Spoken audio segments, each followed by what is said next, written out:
Hi, friends, and welcome to our pre-full moon meditation for a very important festival, the festival of Leo-Sirius,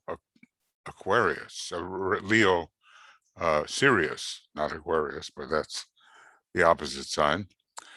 And this Syrian involvement is something that we really have to take deeply into consideration, because so many good things come to our solar system because of Sirius and its Great White Lodge, and sometimes called the Blue Lodge on Sirius.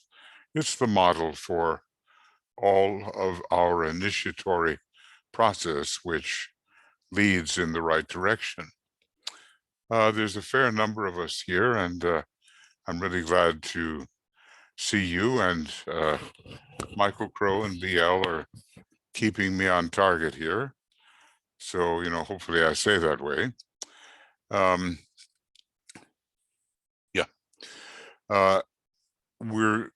The actual full moon is coming up right away, actually.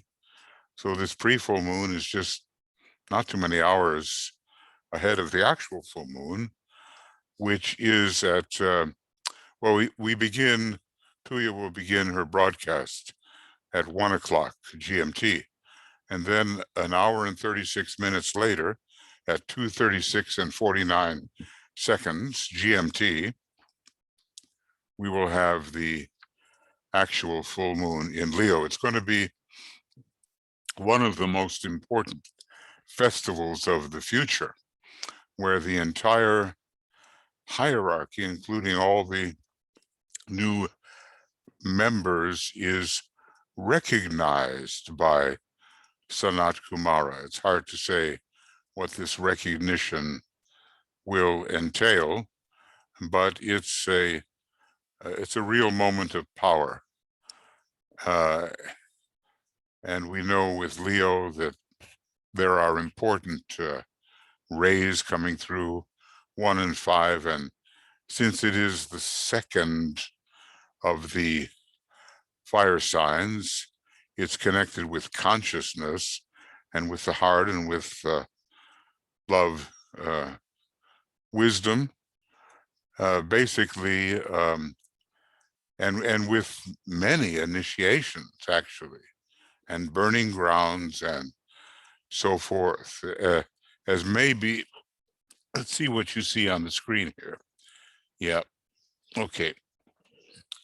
You see the mantram of Leo, I am that and that I am, or am I.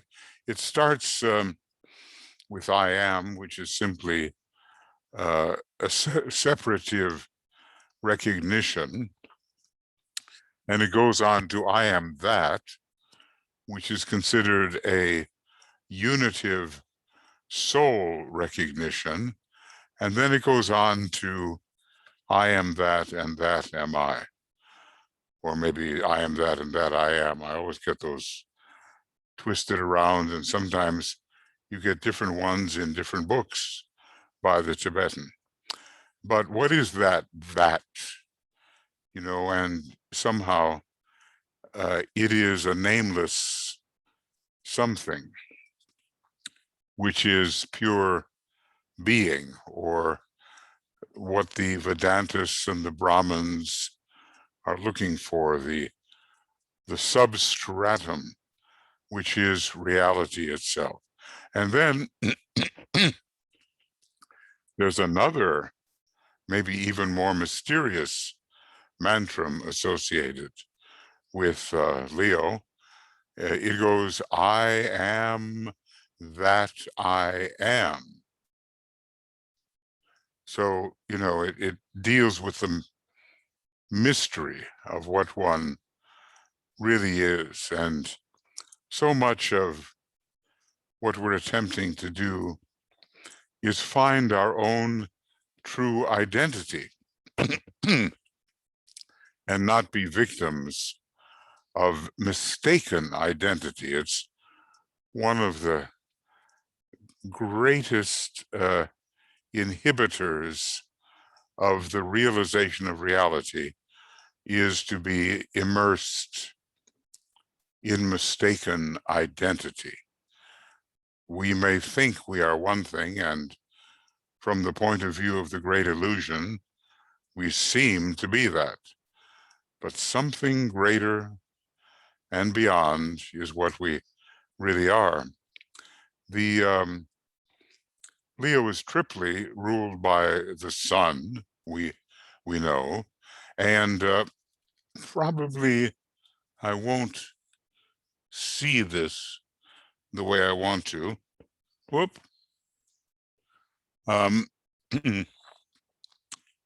The sun is considered, in an interesting hint by the Tibetan, to be veiling Jupiter in its exoteric mode.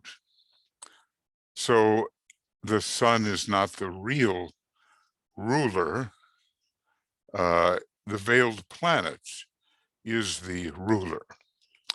And he hints at Jupiter, and it's quite an interesting thought. You know about Jupiter. Tuya was mentioning it a little earlier today in the sacred pentagram work, that Jupiter was almost big enough or powerful enough to become a star. And then we would have had a twin system. As a matter of fact, there are more doubles, solar systems which have two suns, than there are that have the single sun. And I know that's very surprising.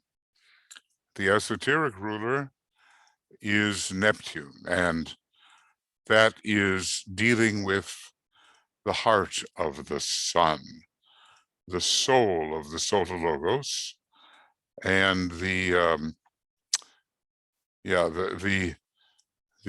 flames that are connected with the soul of that logos on the cosmic mental plane.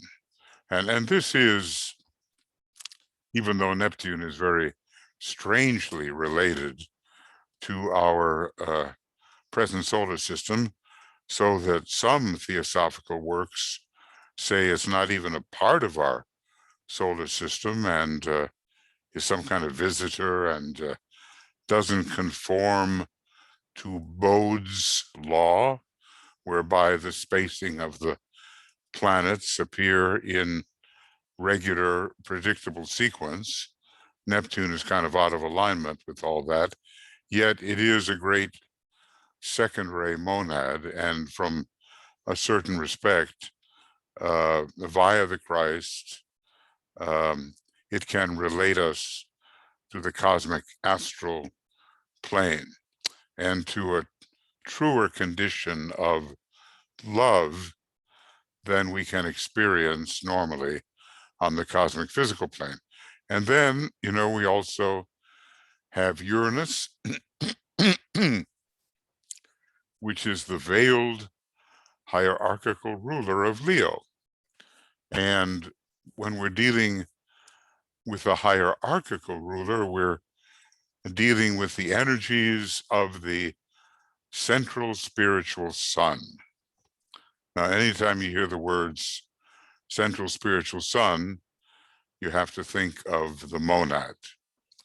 And we, all of us, have a replica of the central spiritual sun within our own microcosmic nature. It is the monad, but on the cosmic monadic plane, we're probably going to find the true central spiritual sun of our solar logos. So this is all about the initiate consciousness and what we might call the final burning ground. If you check out the crises through which people will pass at different stages of their evolution, something called the final burning ground. He is ruled by Leo and has a great deal to do with Uranus as the major spirit ruler of that particular sign. Now, most of us would do well if we could respond to the heart of the sun. And that would mean that our own soul was activated and that we knew beyond words what was the state of soul. Just pause on that for a moment. Beyond words, the consciousness of the soul. See, we have a lot of words for these things, but do we have the experience? Okay. So those are the kind of rulers of Leo, the triple sun, and veiling something at each point. Just the way, in a certain sense, the three rulers of Cancer are Neptune, Neptune, Neptune, not just the moon, Neptune, Neptune. There are mysteries involved here, and one day in the sign Capricorn, when we are truly third-degree initiates, we will stand on the symbolic mountaintop of initiation, of transfiguration, and we will be, DK promises us, quite astounded at the passage, seeing the passage of all these energies and how they condition us. Now let's see. Oh, that's what it took. This is the Jafra illustration. It's simple. It shows the rampant lion, of course. It shows the lion in his first ray mode. He is what's called the king of beasts. And down here in the lower right, let's make sure that you're seeing this, because yeah, you should be. Hercules is wrestling with the lion. Now, the lion is the king of beasts, okay? But Hercules, in a way, is the unicorn, and he gets the right from defeating the lion to sit on the lion's skin. One of the illustrations, beautiful illustrations that Francis Donald has made, and which are on our Makara website, shows the would-be initiate sitting on the lion's skin at the top of the. Maybe I can get there. Possibly. Well, I guess not. That might be more a Capricorn illustration, but I would just advise, and probably BL can direct you where to go if you haven't been there already, to check out Francis's illustrations. Here's an illustration of group initiation with Christ somehow magically and mysteriously facing every member of the initiatory group. I remember long ago when I was made a Mason in 1974, so it was almost 50 years ago.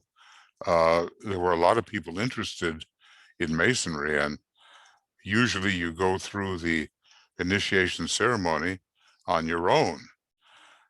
Basically, it's kind of a memorizing of text. You don't really have to explain it. You just have to have memorized it. So that's a bit of a degeneration from what it should be, I think. But I was with two other guys, and we had to alternate in giving our memorized response, because group initiation, even on that lower level, was already occurring. So what we learn about group initiation is that the time-space schedule of our planetary logos will be thrown off unless there is the emergence of group initiation. So here the Christ seems to be facing one initiate, but actually he's facing them all. And check this out with Francis's text, because it's very good. Here you see the epsilon, which is the fifth letter. It's the E, and the fifth, we're talking about the fifth ray, and passing through and across the burning ground to the goddess Sekhmet, no one to mess with, I think. The body of the woman and the head, is it the head of the lion? Or is it vice versa? Yeah, it's the head of the lion, all within the aura of the Sphinx, which is the body of the lion and the head of the woman. Now you have to go across those burning coals to reach the initiator, in this case, Sekhmet, a very ferocious kind of female goddess. And about Leo, I wanted to say, when you check out the list of crises, and I think they're on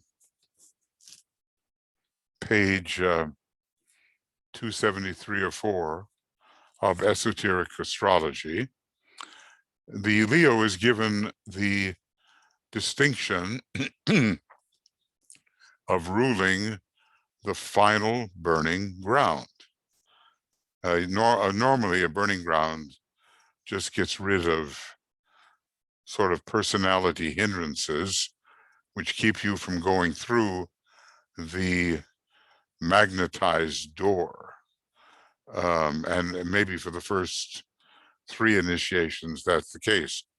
But when you're facing the 5th initiation, something else is finally burning up, and it's the entire causal body, which has gone supernova at the 4th degree and is now a bunch of debris, which has to be cleared away so that the initiation of revelation, which is the 5th initiation, can take place. Now, all these are mysteries to us, but mysteries with which the hierarchy concerns itself, because their consciousness is focused in the spiritual triad, and they are moving towards mastership or towards Chohanship of the 1st degree,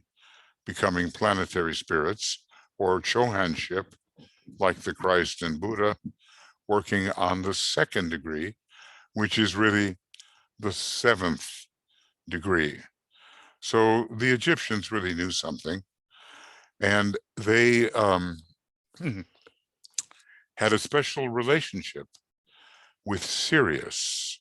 I think they called it Sothis, and that relationship connected with Orion and with the path that most human beings will take when they have made their great decision at the 6th initiation.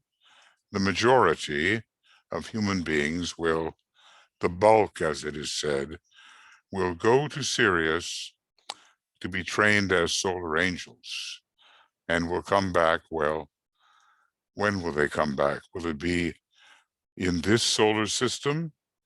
I think so, but certainly in another way, they will come back in the next solar system. So what I think is really important is that we, well, let me excuse what I'm going to say, take Sirius seriously. You know, go out there on some night when Sirius is rising and the three kings of Orion are pointing towards it, and sit down and meditate on this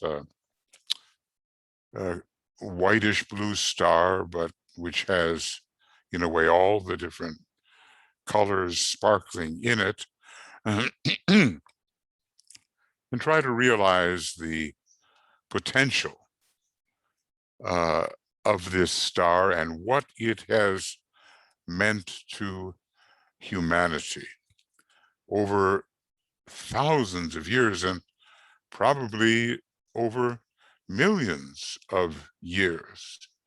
It is connected with our spiritual history and with our development.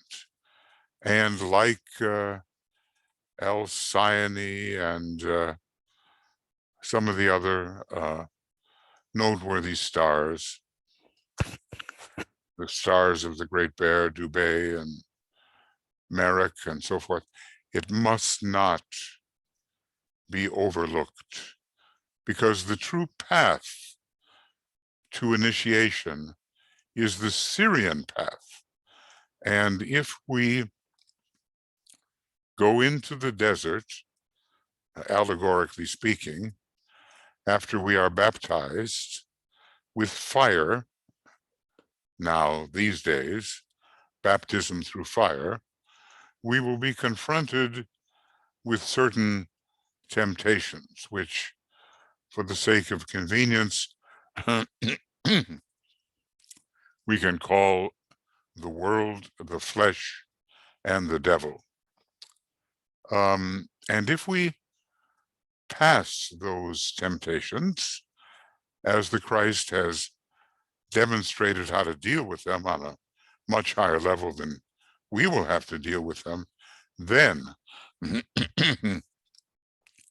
we are no longer a hazard to the whole hierarchical process. That's the word he uses, hazard. And we can take the Sirian path towards transfiguration, which is a great illumination. Sirius is so interesting in the sense that not only does it bring outstanding illumination, but it brings a great Christ-like love. So I would say of Sirius, much like Venus, it has a fifth ray soul and a sixth ray, second ray monad. I would say exactly the same of Venus, which is a kind of much smaller replica of Sirius. So these are the things, friends, which lie ahead of us if we can continue to build our causal body in a diligent manner and accept the advice of our training master, Master DK. I'm doing a lot of work now on the discipleship books, and you know, you can listen to those if you wish, but his advice is extraordinarily good and it will lead you out of glamour and out of illusion toward the proper path towards glorification, which begins at the transfiguration.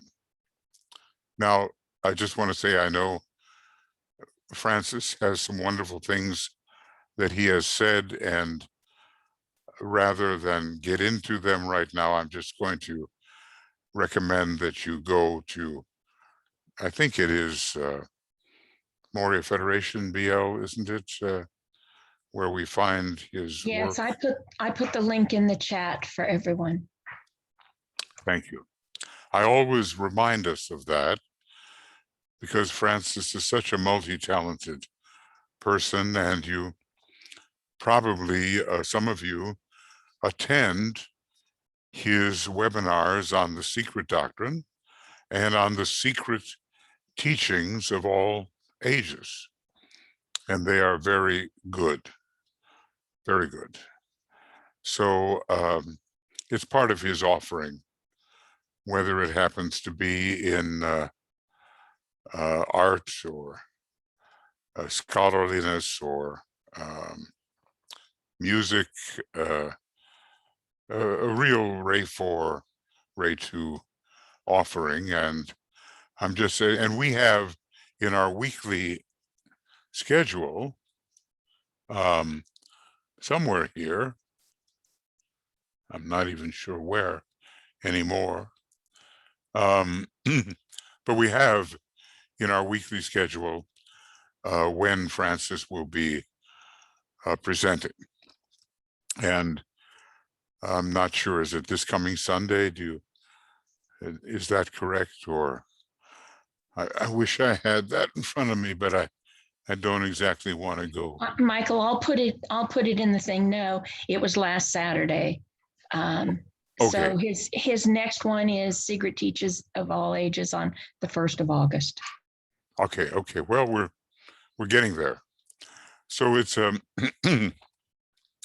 very rich presentation we're having from Francis along multiple fronts, and it's my hope, and this is not a number of the teachers in the Moria Federation have been doing presentations, BL and Eva, and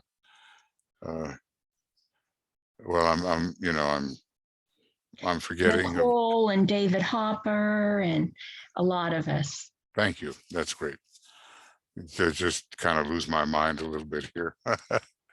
Okay. We've been trying to pour all this out for you.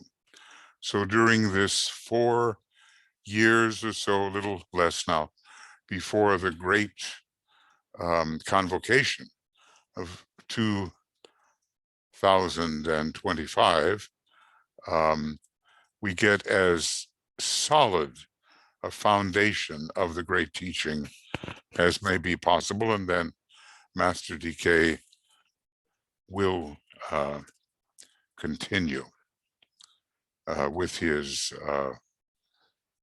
bridging treatises, and who knows what he will present, but I think a lot of material on the first ray will be presented. And you know that Aquarius and its opposite sign Leo will be very important in all of these presentations. Like Dane Rudyard, the great astrologer, used to say, well, there's no such thing as a stick with only one end. So, you've got the age of Aquarius Leo coming up, and not just in the sense of 2,500 years approximately, but in the sense of 25,000 or even closer to 26,000 years, a kind of age, huge age of Aquarius Leo. It's sorry, it's called a great Platonic year. So that's the kind of cycles that the masters think in relation to. They, what do they say? Their strides, like when you're walking and taking big steps, their strides span centuries. So we have to think friends in terms of larger cycles. Well, I think that's all I'm going to say right now. Just please check out Francis's work. And as far as Joffre goes, we seem to have the 7-stringed harp in the lower left and sunflowers behind. It's actually a fairly simple drawing, but we all have to become crowned, we might say. The true monad is a jewel in the crown of the planetary logos, and we are destined one day to hold that position, but we have to proceed wisely and patiently. Okay, so let's get into, if I can find it, hopefully somewhere here it is.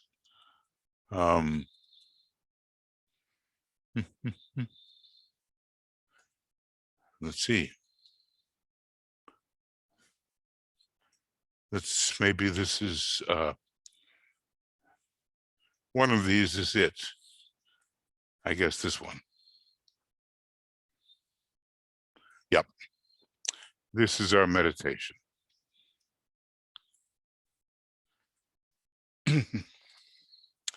And we are really in the day of safeguarding, because the actual full moon is just a matter of hours ahead. Maybe, I don't know, 6 hours or less ahead. So everything is quite condensed here.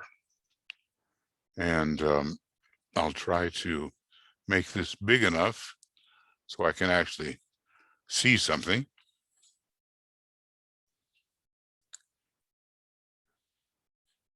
And I assume you see the meditation.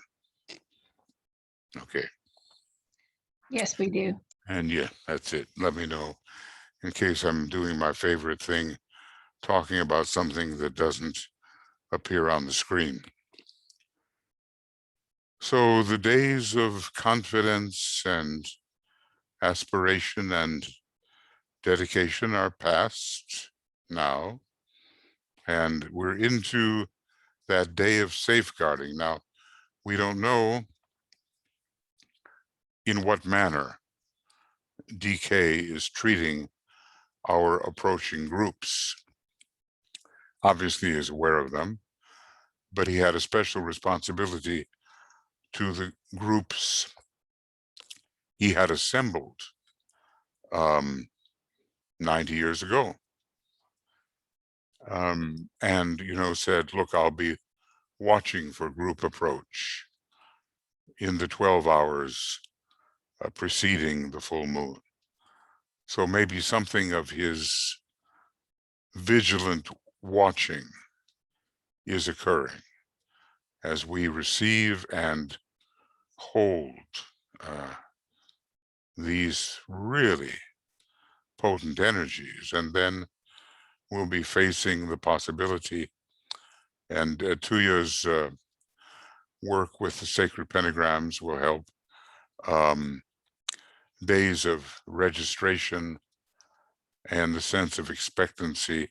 We do a 5-day work, and some others of our colleagues do a 7-day work, but whichever way it goes, we kind of bring in belief as a final brain awareness, with the sense of expectancy being astral and the registration being mental.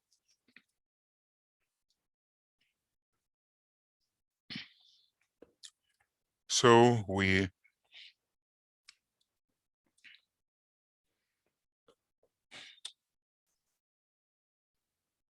get ourselves into our meditative posture, so to speak, inner posture.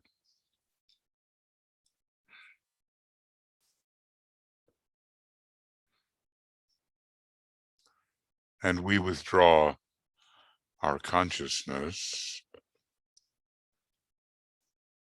from the personality and its vehicles, one after another. We use the mantra, I have a body, but I am not that body. I have states of feeling, but I am not the astral elemental. I have the many thoughts that go with the concrete mind, but I am not that concrete mind. Really, I'm the soul in incarnation. And we rise up out of our usual personal identification and imaginatively we establish ourselves, we feel ourselves as a soul in the field of light, love, and spiritual power.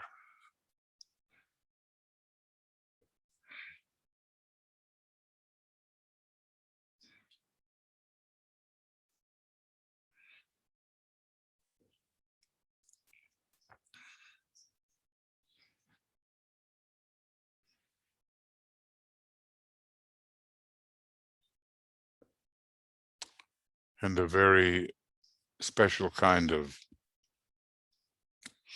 recognition comes over us when we manage to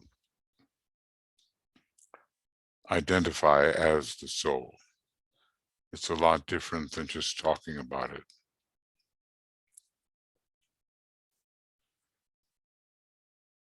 So we merge ourselves within a deep sense of the group soul.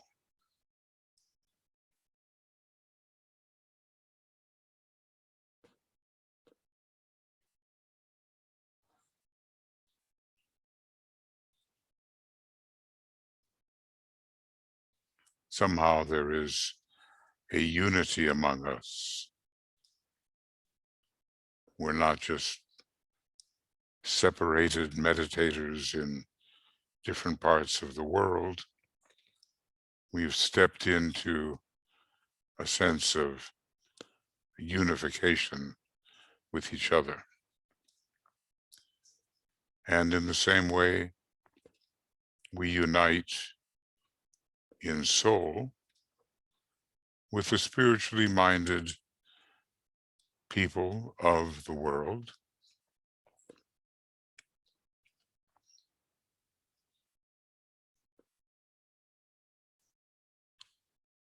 We can reach out in soul to them, the men and women of goodwill.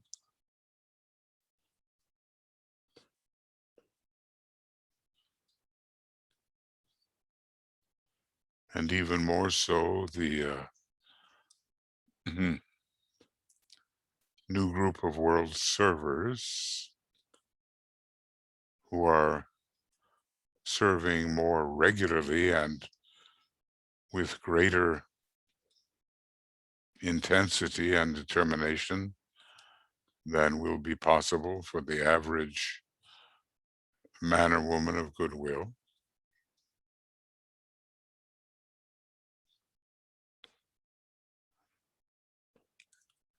There is something that really binds us together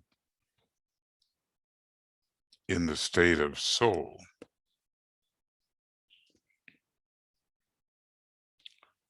Wherever there's a really good person working consciously or unconsciously with the divine plan, it's easier to feel that sense of unity.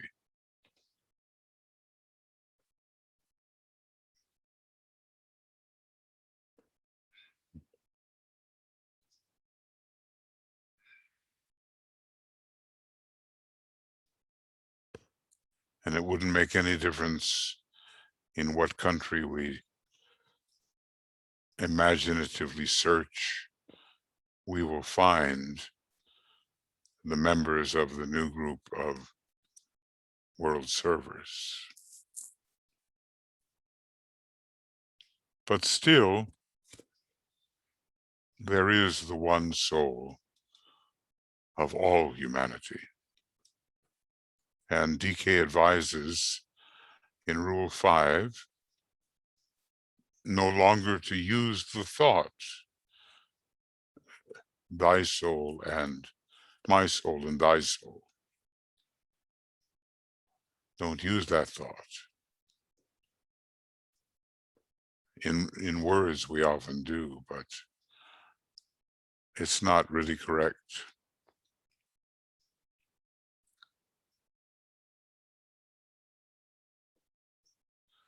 Something else is happening.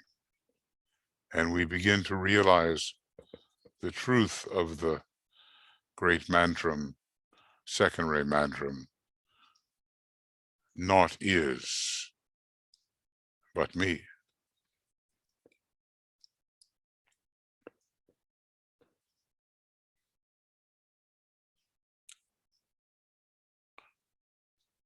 Naught is but me.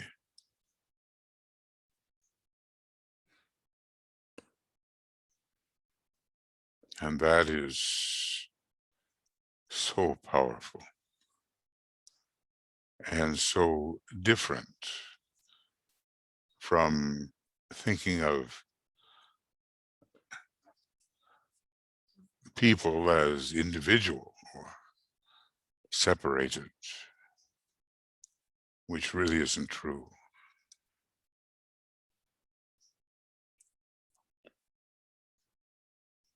Naught is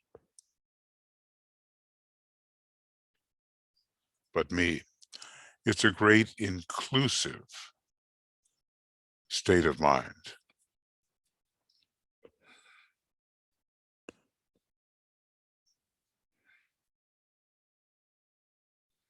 It doesn't make any difference who it is and whether you approve of their personal behavior or not. We have to get beneath that level of liking and disliking or approval or rejection.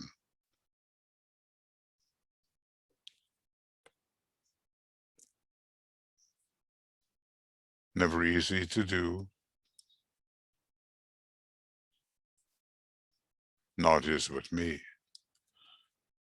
And then, of course, there is the Antikarana, multicolored, which seems to rise from the astral body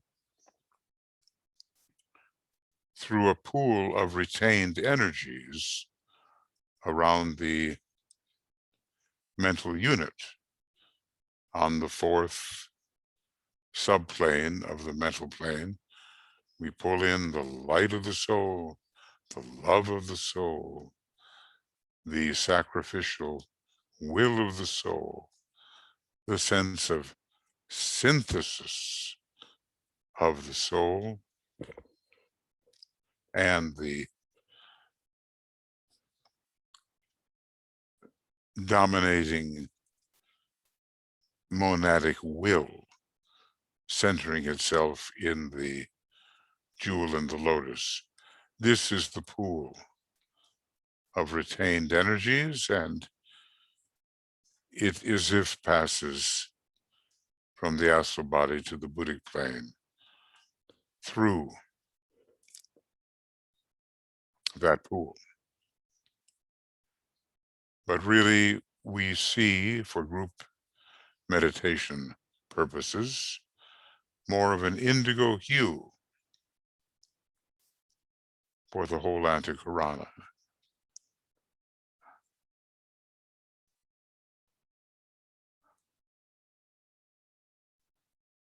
And we do launch our projection from the mental unit into the triad with the words, I see the greatest light, because we are aspiring to be sensitive to greater lights found in the triad. And outwardly we sound the Om, and we say to ourselves 3 times, I see the greatest light. I'll try to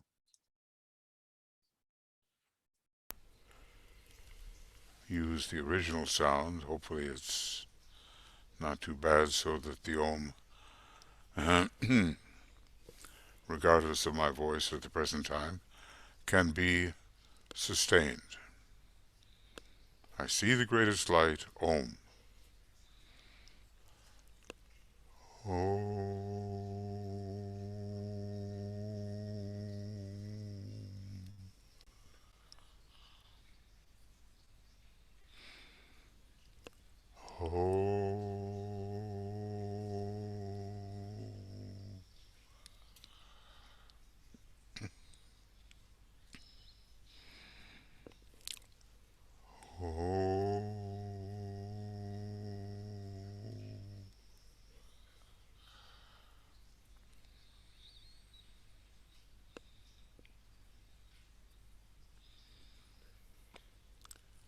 And our first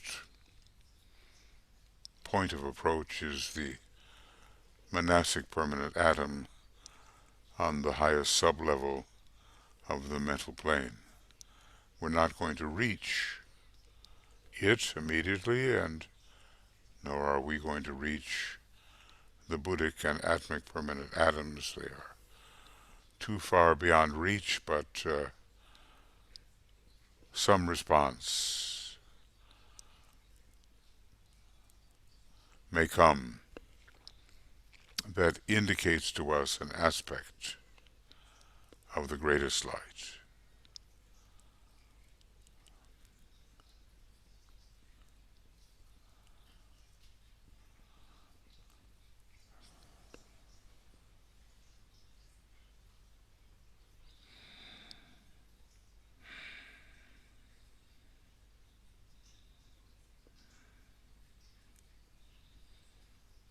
So something from above will descend, and eventually there will be a meeting of that which aspires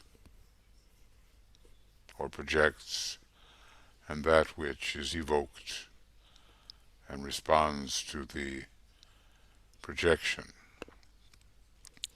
And eventually, when it reaches the monad or comes towards the monad, the father will run forth from the house, the father's home, to greet the prodigal son returning.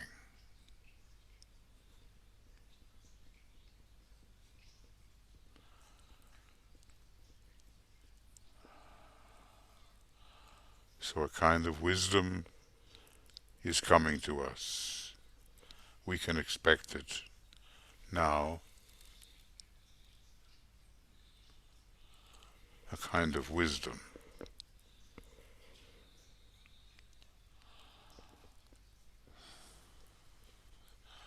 The hierarchy focuses largely within the triad. Maybe some scientific ashrams are still on the higher mental plane, but the greater number are within the Buddhic nature of the triad. And maybe a few or something on the first ray to be found on the atmic level.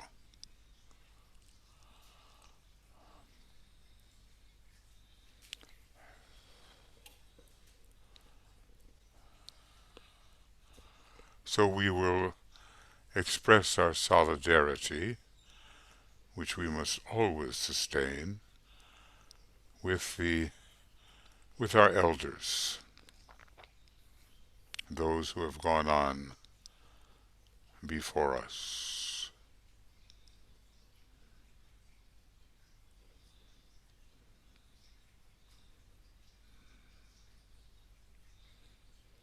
We will salute them and try to feel the gratitude which we should rightly feel. Master Moria tells us with gratitude there are the best fires, he says. We will salute them with the gratitude that is appropriate and inwardly pledge to be part of their externalizing effort.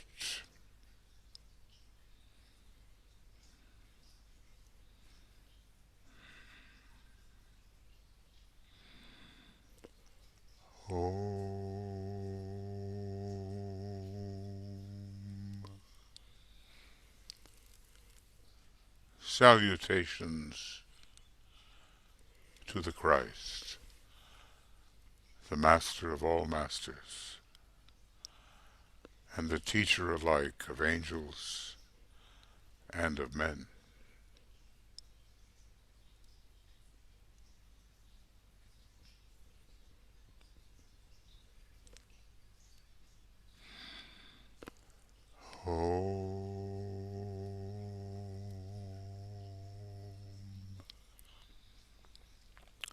Salutations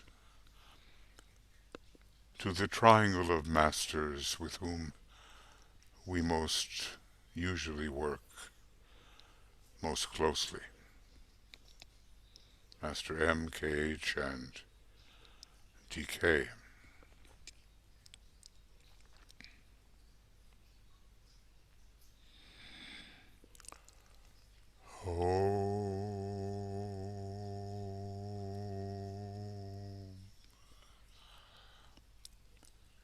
Salutations to Master M, Master Moria, the head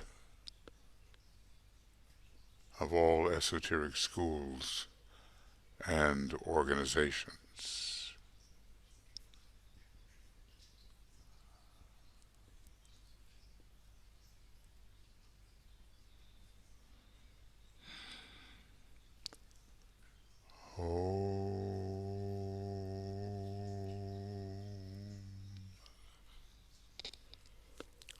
Salutations to the Master Kutumi,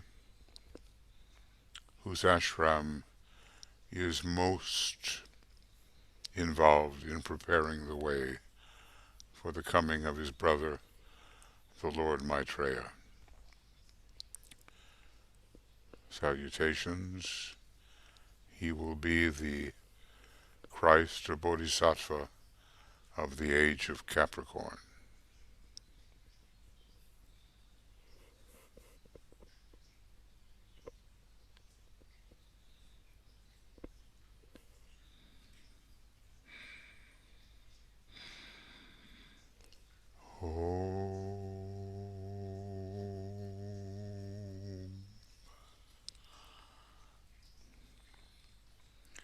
Salutations to the Master Jualkul,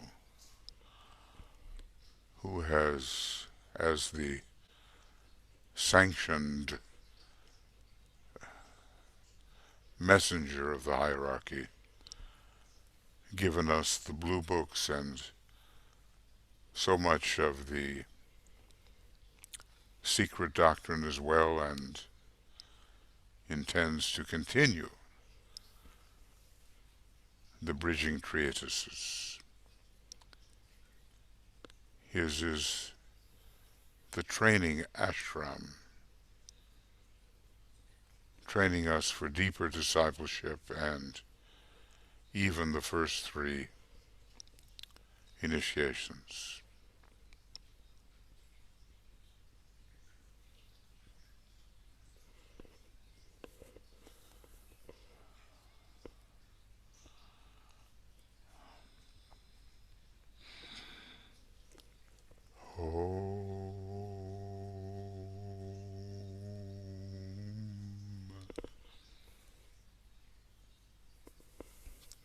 Salutations to your own master as you believe him to be, conceive him to be, or know that he is.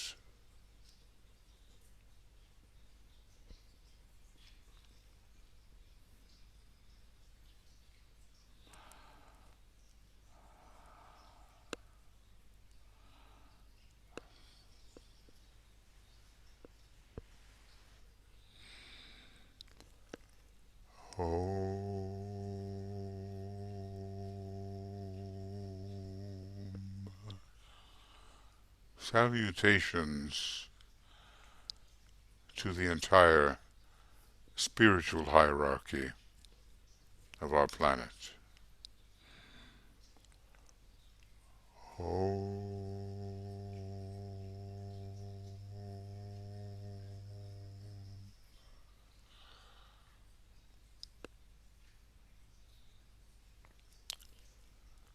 So our intent is deep cooperation with those who are externalizing on behalf of the entire planet under the guidance of the Master of all Masters, the Lord Maitreya, the Christ. And then, as a group, we raise our thought to the center where the will of God is known. And with deepest reverence and in all humility, we attempt, identified as a group, as the group soul,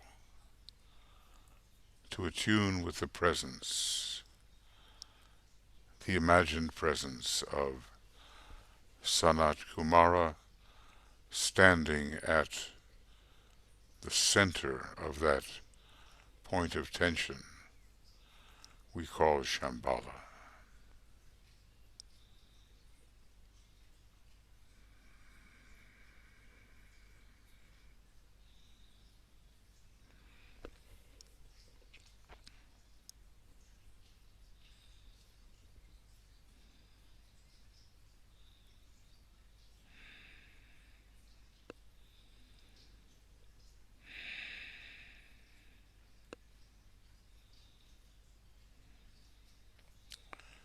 We seek to be under the guidance of the divine will as it emanates from Him.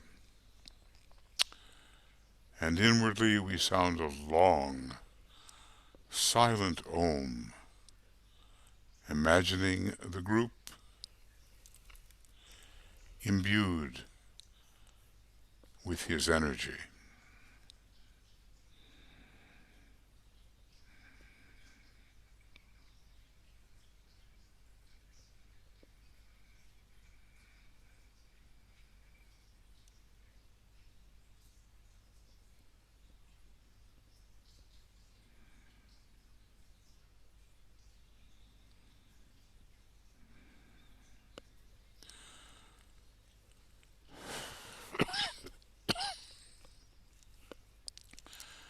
to live a life guided by as much of the divine will as possible is not the ordinary life.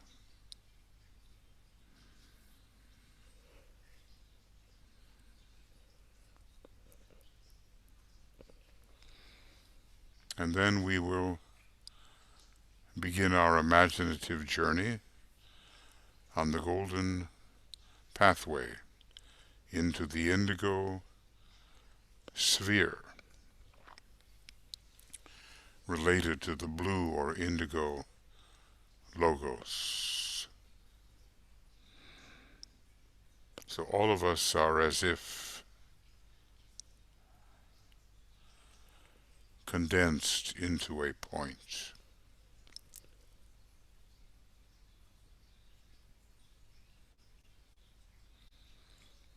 We are one being with one consciousness hovering above the golden pathway. And we know this is what Master DK has given us in one of his full moon meditations. This pathway shortens and shortens, and we ride with it until we find ourselves in the midst of the indigo sphere. And it is there that we can become outposts of the consciousness of Master DK. He can, being an expert in these planetary, ray, and hierarchical energies, help us appreciate the energies now available.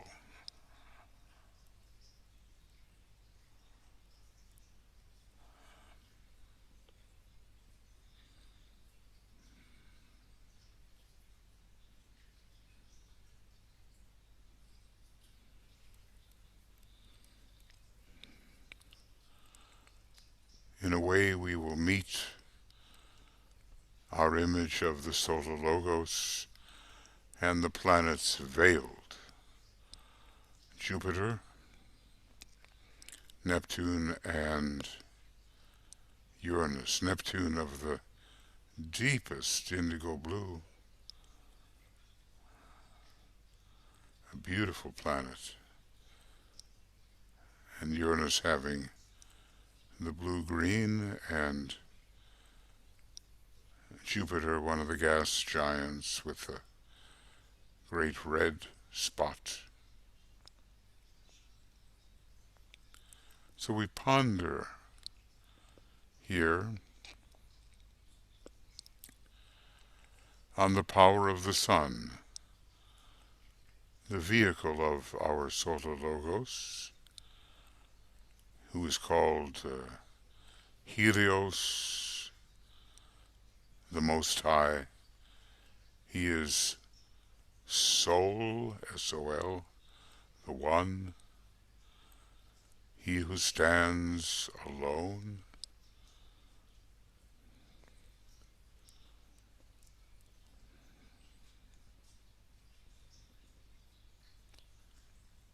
And we try to conceive of the sun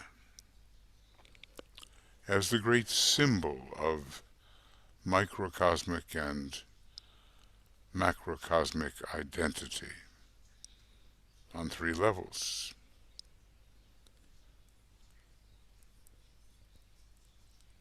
The personal self, the individual or egoic self, and the spirit or monadic self. The triple sun.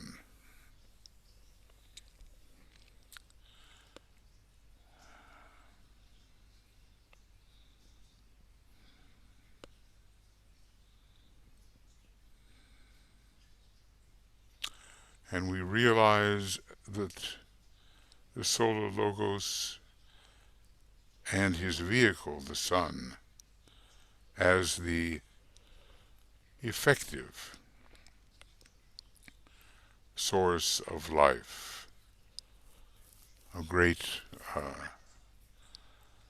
repository of all kinds of radiation that it requires to sustain life, a source of life, of consciousness and will within our entire solar system.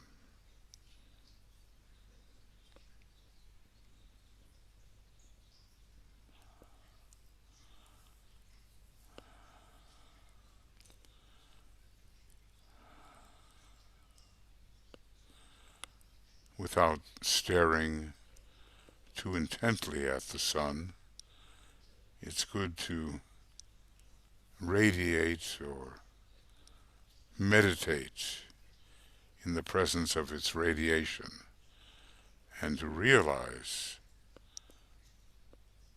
as much as possible just what you are seeing.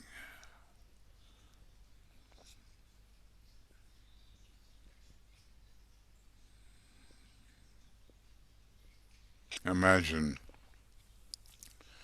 going through our life and not paying too much attention to the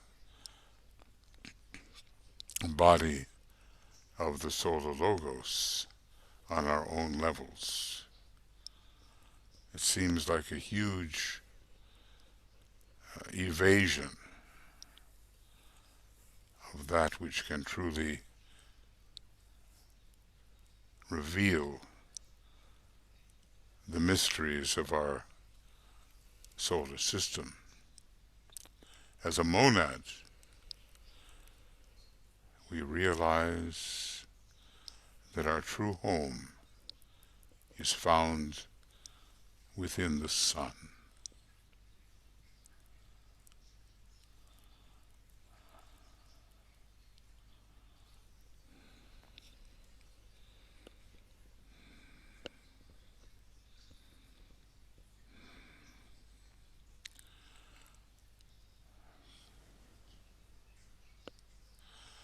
Our true spirit home, then,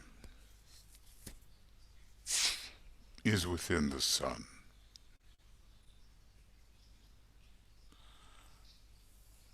In terms of spirit, we are sun beings.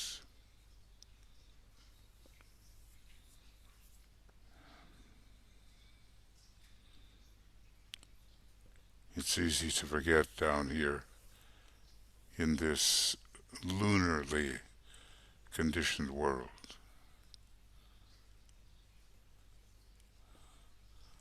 But there is Jupiter with the sun, being the planet most like the sun, just as Venus is the planet most like Sirius.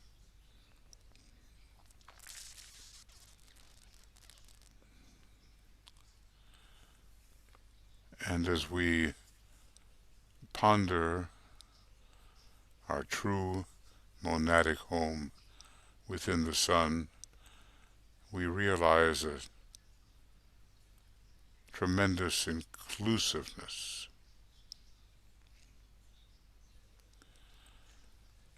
which can affect the consciousness and must.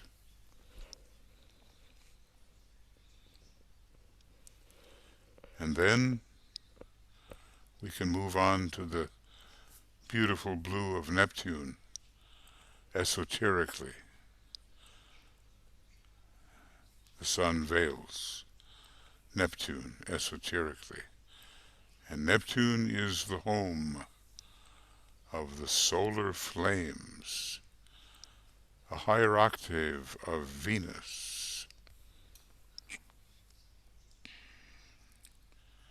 And we can focus within what for us is the heart of the sun. Yes, it's our heart center, but it's also the causal body of the solar logos on the first level of the cosmic mental plane.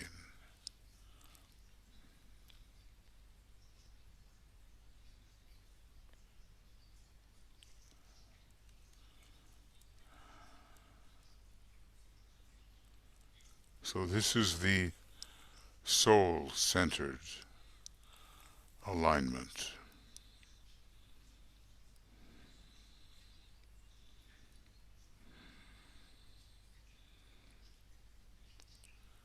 From the heart of the sun,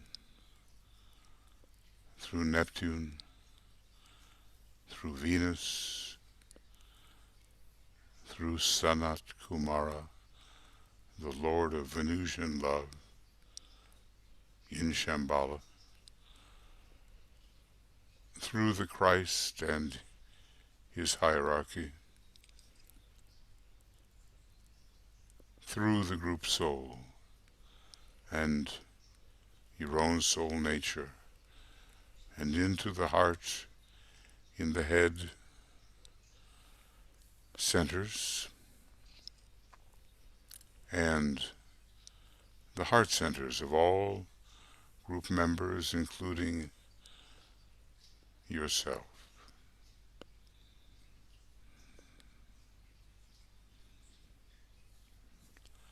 A great love, wisdom, intuitive alignment. Attempt to feel the glowing warmth of love divine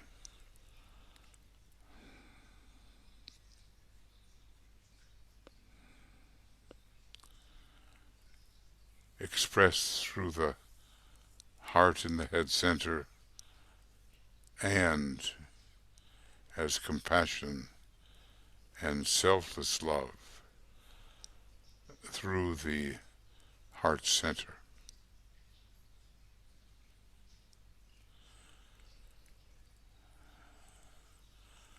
And we let this Neptunian energy, this solar Neptunian energy, second ray energy, flow into our group and groups on the sound of the Om.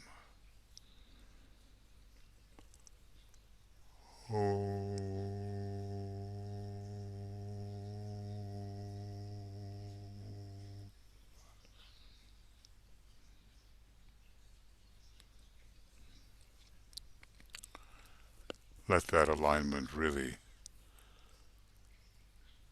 condition our group process. And then we ponder on the transcendental power of the sun, veiling Uranus in relation to Leo from the hierarchical perspective.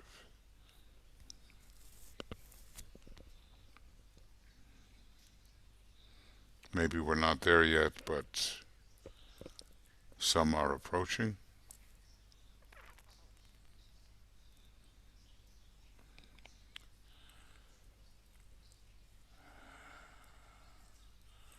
And we attune with this solar Uranian power to convey the will of the solar logos through the divine flames of Neptune.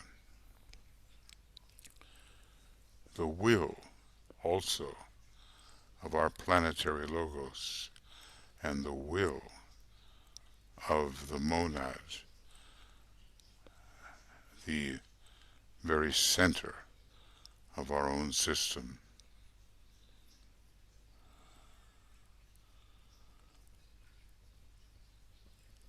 This one day for us will be the electric fire of pure spirit. emanating from the logoic sea of fire.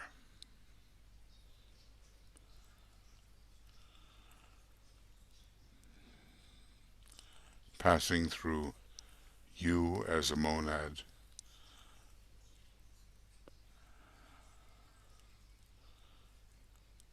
through the spiritual triad, into the jewel in the lotus, a monadic extension, and finally expressing purposefully through the central jewel in your crown center and the crown centers of all group members.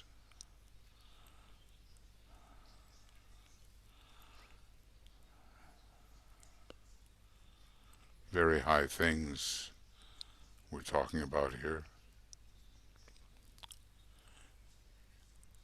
And attempt to realize the will to express through electric fire the divine archetype of your true essential spirit, your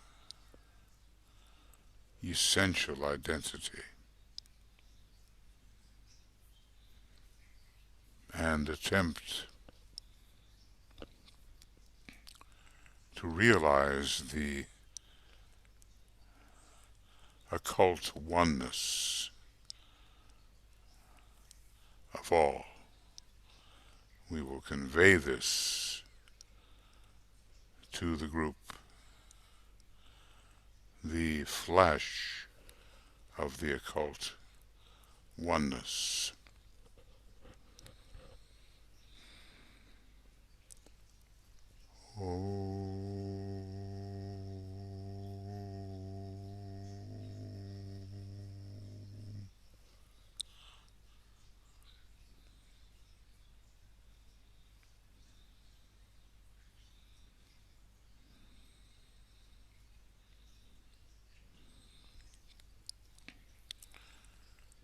This does lie ahead, of course.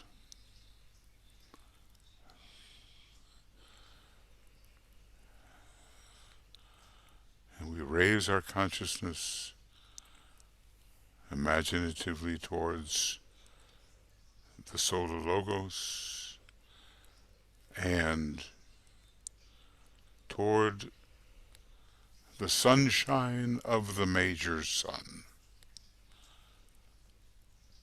the star Sirius, and its great logos, who is the teacher and guide and initiator of our own lesser solar logos.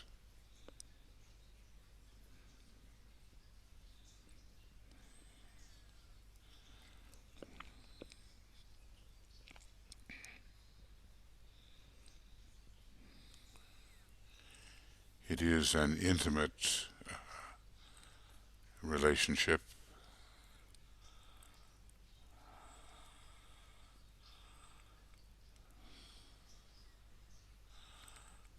What do they say? Ashramic intimacy? Well, these are far greater ashrams and the intimacy far more intense, but relevant to us.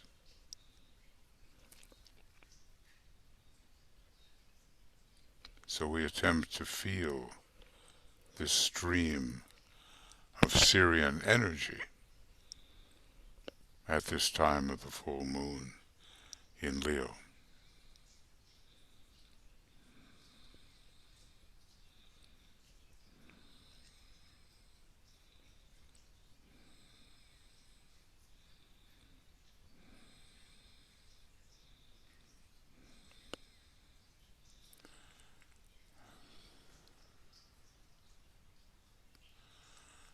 There is a certain silence, a certain solemnity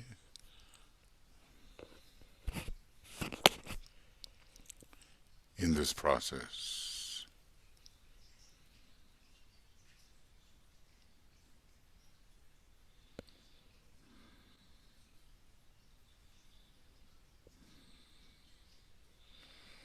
The initiatory power of the Sirian energy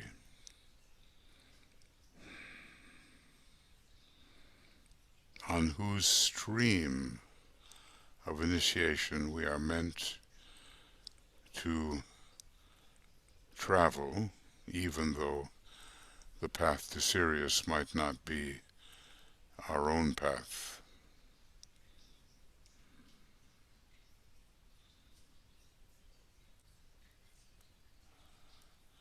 But this is the time when the Sirian energy should be felt most strongly. How important it is to the spiritual hierarchy as a whole, as yearly that hierarchy is recognized on this Syrian-Leonian stream, and Shambhala sets the seal on the acceptance of the hierarchy and all its new associates, an august body focused upon at the August full moon. It's called the August full moon, in which we all, hopefully, one day will be included.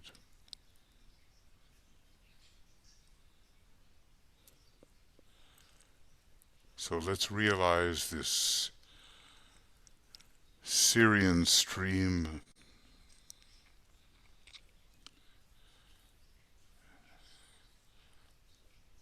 moving through every monad, soul, and personality on planet Earth.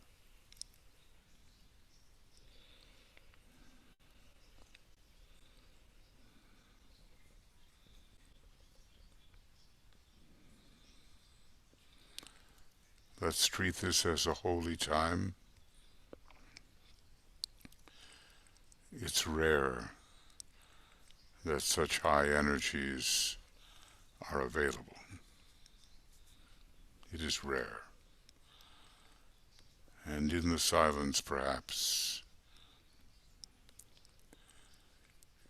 we can feel them.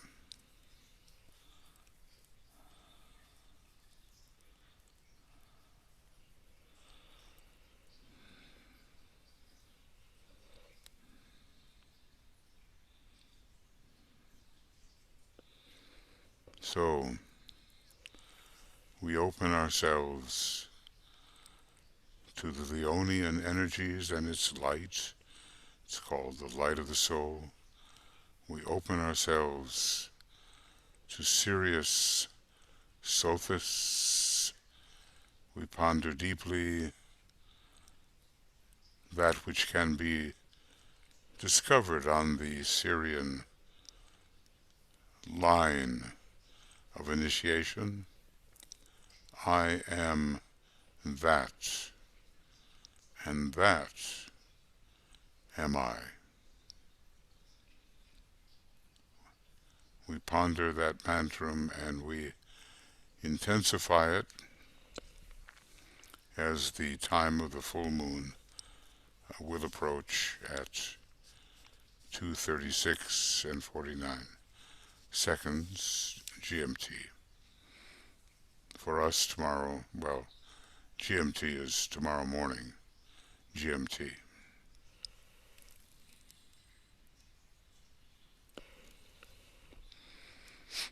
I am that. and that am I.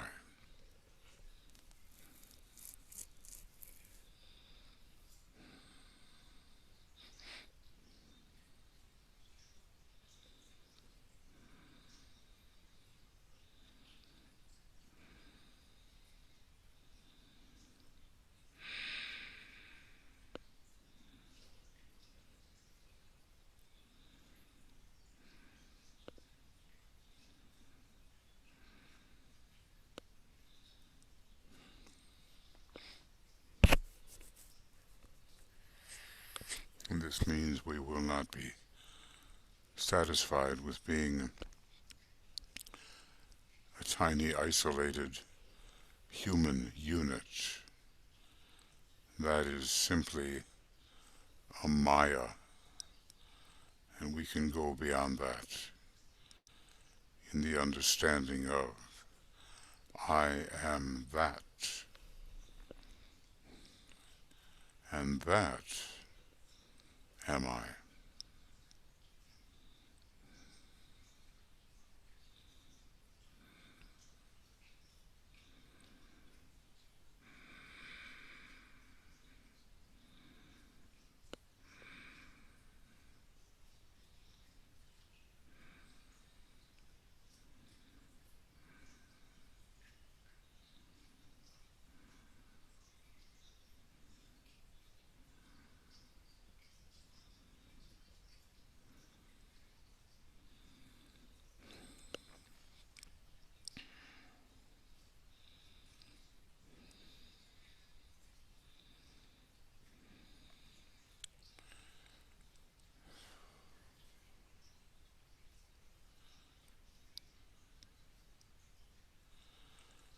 And that is to be found everywhere in universe.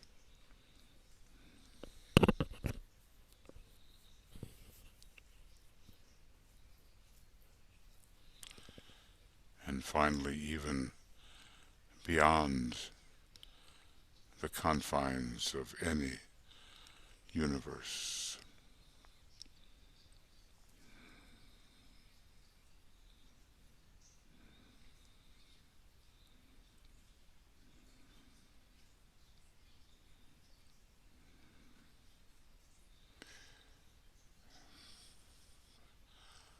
I am that, and that am I,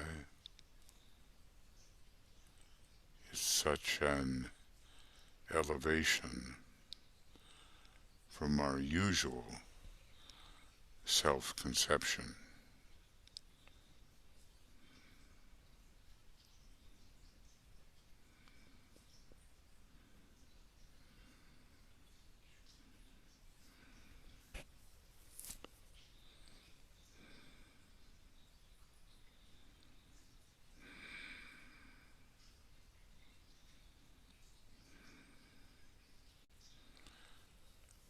So really just a few hours remain, less than 6 hours really, till the exact time of the full moon, and some of you will be asleep in the period leading up to the full moon, and some of you will be having your waking day. Either way, if you sleep, try to go to sleep with that thought. I am that, and that am I. And if you are normally awake, it will be possible for you to deepen your pondering of it.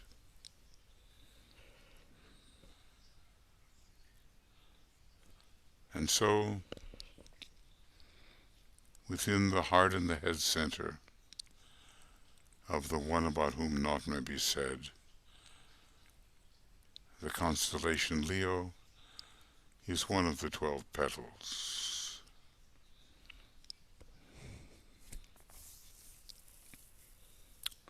That is the major center in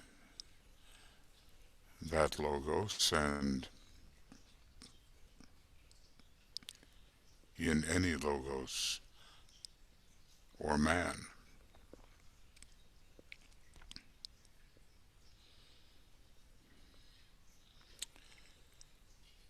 And it goes forth, perhaps involving the constellation Orion as a potential heart center within the one about whom, and then into our solar system with the sun, our sun, as a major center, a heart center in a cosmic logos.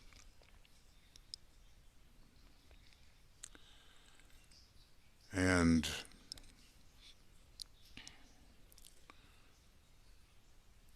from our sun to Jupiter to Neptune to Uranus,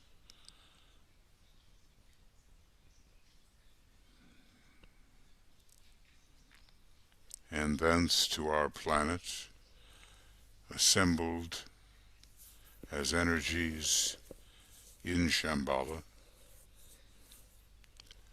and then directed to hierarchy, and from all monads to all souls, and into the normal mechanism of man, the heart and the head center, the heart center,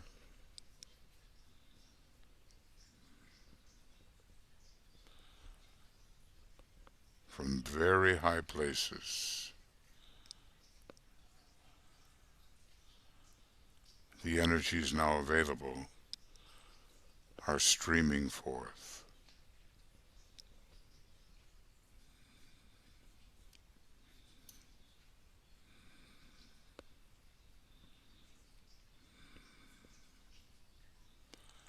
And are in the silence very available to us now.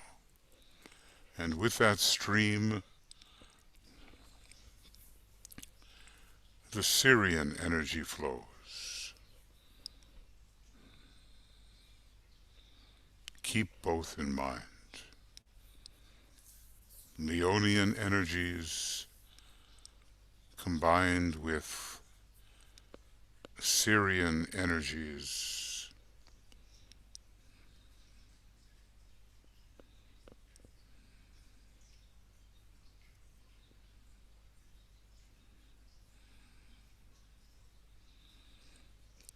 giving us a unique opportunity.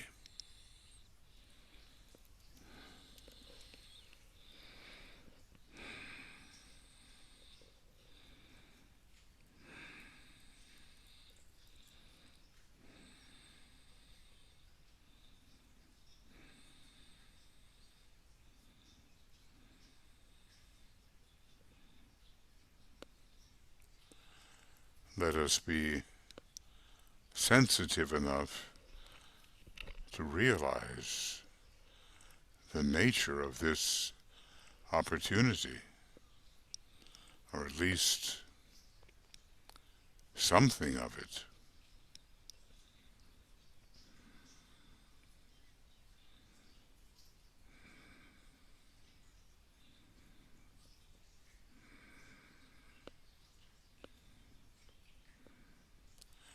And let it make a difference in the coming year,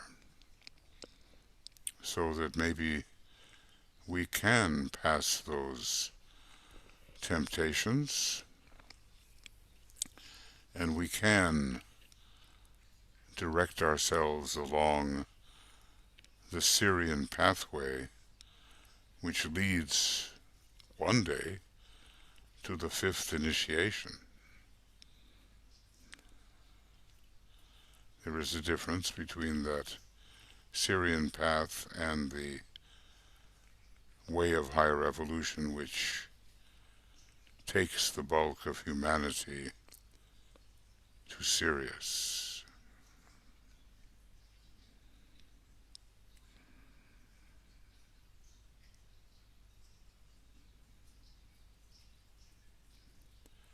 try to be quiet enough within yourself so that something of this opportunity can be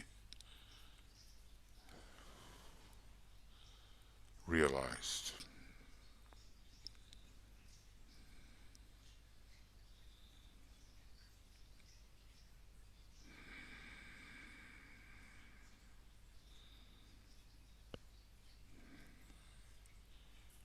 It is a special time, and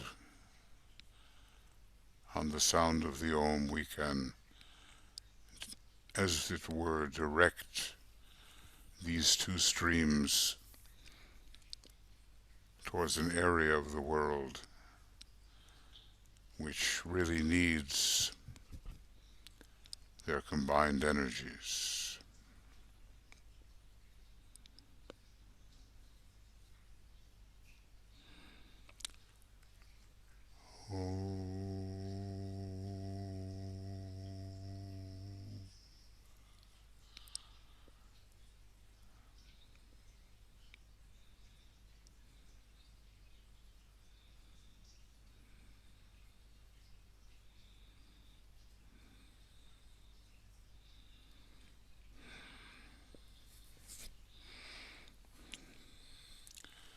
Now, friends, we're going to close our meditation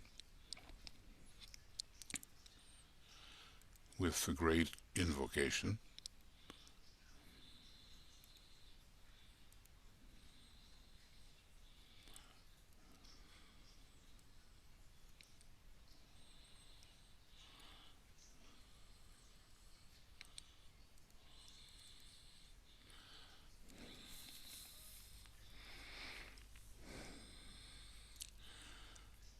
Realizing that if we can tread the path of true identity and the path of real initiatory spirituality using the Syrian energy, then at last we will understand this great invocation.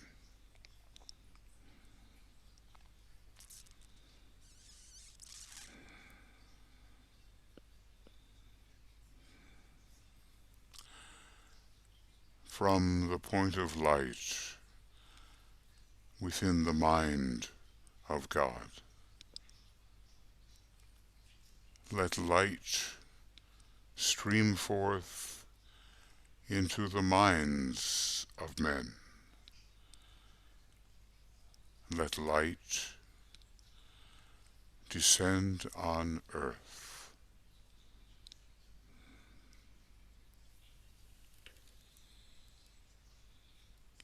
I'll make sure we can see this.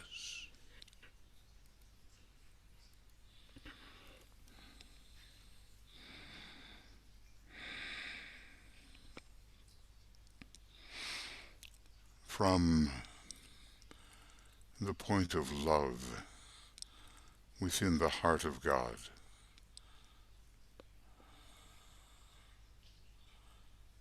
let love stream forth into the hearts of men. May Christ return to earth.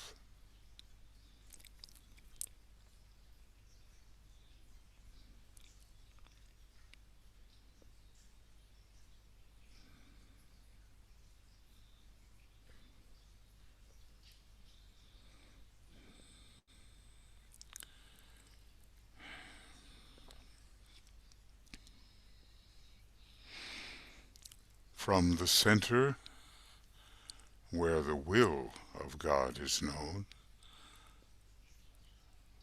let purpose guide the little wills of men,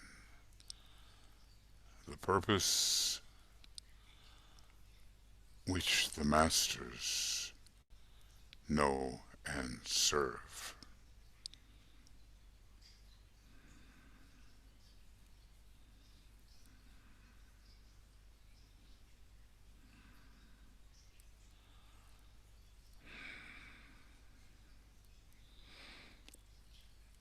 from the center,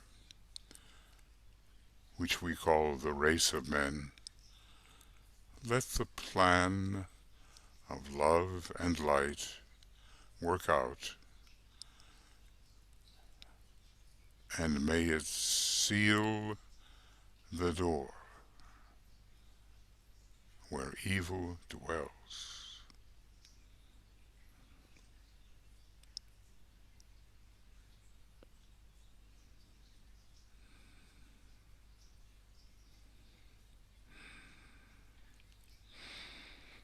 Let light and love and power restore the plan on earth.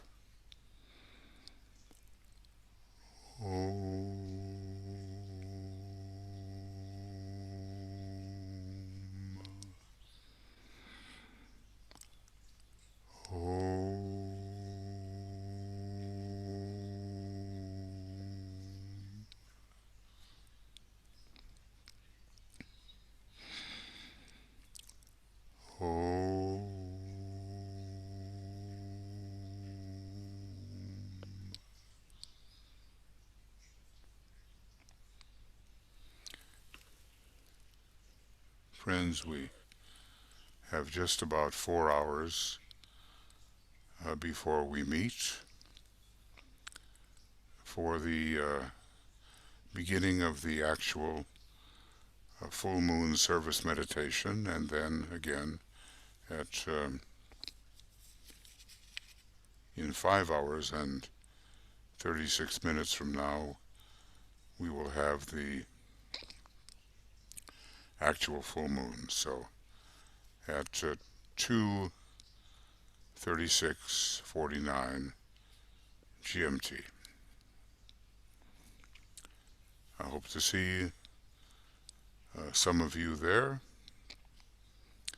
and I appreciate your attendance, as does Tuya and the whole communications team, which is helping so valiantly with all of these broadcasts. So we'll see you before long, at least some of you, and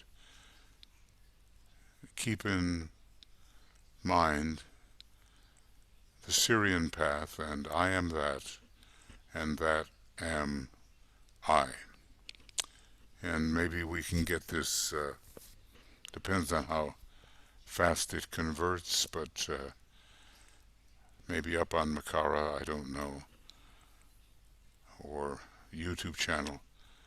And if you want to review any of it before the actual full moon, I don't think it's necessary, but we will try to get it up there